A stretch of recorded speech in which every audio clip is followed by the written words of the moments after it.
No, the only question really is, why did Christopher Columbus bring Hebrew interpreters with him on his initial voyages to the Americas? That's the question. In the 14th century, in 1492, Columbus sailed the ocean blue, and his interpreter was a Jew named Lou, and that's true. Y'all remember the song? Now, here's what's interesting. Luis de Torres was a converso, apparently born Yosef bin Halevi Ha'ivri, right? Chosen by Columbus for his knowledge of Hebrew. Luis de Torres was the first European to tread American soil. So the first white boy on American soil is Jewish. And he was chosen by Christopher Columbus simply because he could speak Hebrew. I want to make sure that's clear. It's via the Jewish Encyclopedia. Simply because he could speak Hebrew. Why would Christopher Columbus feel like he needed a Hebrew speaker to come over here? Right? Simon Wiesenthal, a Jewish man, says in Tales of Hope, very expensive book, that after the landfall in America, the first words addressed to the natives by Luis de Torres were Hebrew. So it's far-fetched to think that there were indigenous people here speaking Hebrew when the first person to come here brought somebody who spoke Hebrew on purpose, and according to Jewish documentation, the first word spoke to the natives out of the mouth of Luis de Torres was Hebrew. See how that works? All praise to the Most High.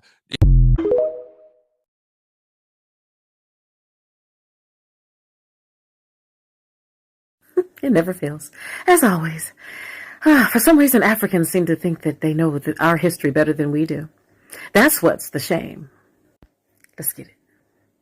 Yes, I'm talking about Hebrews and the native Indians. Absolutely. Concerning my people in America, who are the Israelites. Yes. Read it for yourself. And what does it say here? It says that the Native Americans, which that term has now been given to another people from Mongolia and Siberia, but initially we were called the Native Americans. And it says that commonly we are called Negroes. The people that they call Native Americans today have never been called Negroes. So that's obvious, my people. And here is the description of the American Indian. Read it. The Aboriginal of America has coarse black hair, brown, copper-colored skin. Let's keep going. This happens to be a Shatta Indian, as you can clearly see, honoring Black Indian heritage. Indian is not a title that we made up for ourselves. It's just another prisoner of war term given to us by the colonizers. Let's delve into this book very quickly. The History of Ancient America.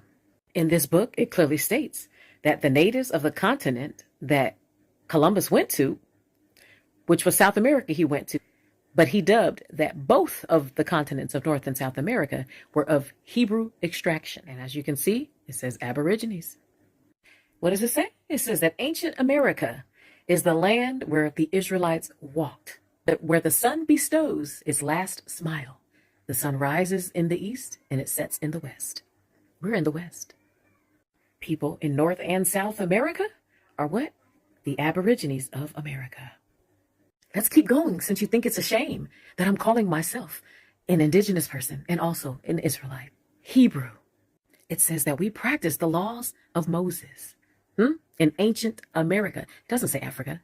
It says this is the history of ancient America, not Africa. And those people studied the law of Moses and also purification practices. Not only that, the marrying of the brother's wife if he passes away and she does not bear any children. We also have medicine men, which were priests. Now, keep in mind, these are explorers prior to colonization. These are the things that they noticed, that they saw about the Israelites in America. All of the things that were commanded, all of the feast days, the festivals that the Israelites were commanded to observe, the Passover, this is what they saw my people doing. And let's not forget about circumcision. They saw that my people did circumcision, which was passed down through Abraham. Is it still a shame to you? This is proof. All of these practices that they observed, that my people were observing, it's undeniable proof of our identity as being the Aborigines of North America and the ancient Israelites are identical. Is it still a shame? And let me throw this in as a bonus before you say, well, let me hear you speak your language. This is what the colonizers did because they didn't want anyone to know. They changed our identity numerous times. We were only named African American in the 1980s. We are not Africans. They completely wiped out our language. This was intentional, as you can clearly see here. It says we must completely eradicate their mother tongue. Is it still a shame?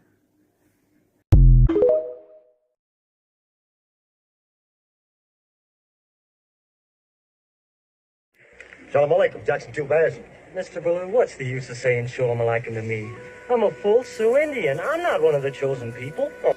Shalom Alaikum means peace be upon you, is a greeting in the Hebrew language.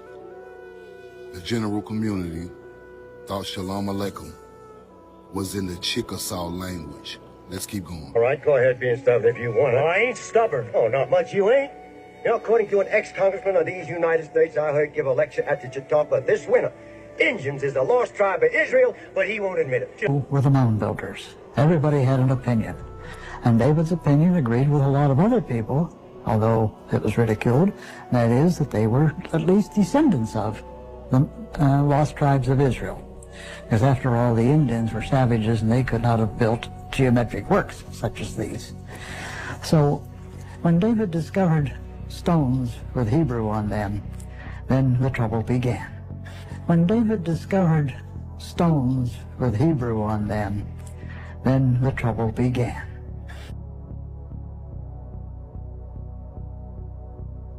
Let us now turn to the copper-colored American Hebrews. It was also stated in this book that the Indians gathered around and said hallelujah or hallelujah. It was also stated that the indigenous tribes also said Yohewah, which in Hebrew means Joshua in the Bible. Yohewah, which in Hebrew means Joshua in the Bible. Yohewah, which in Hebrew means Joshua in the Bible. We know the truth now.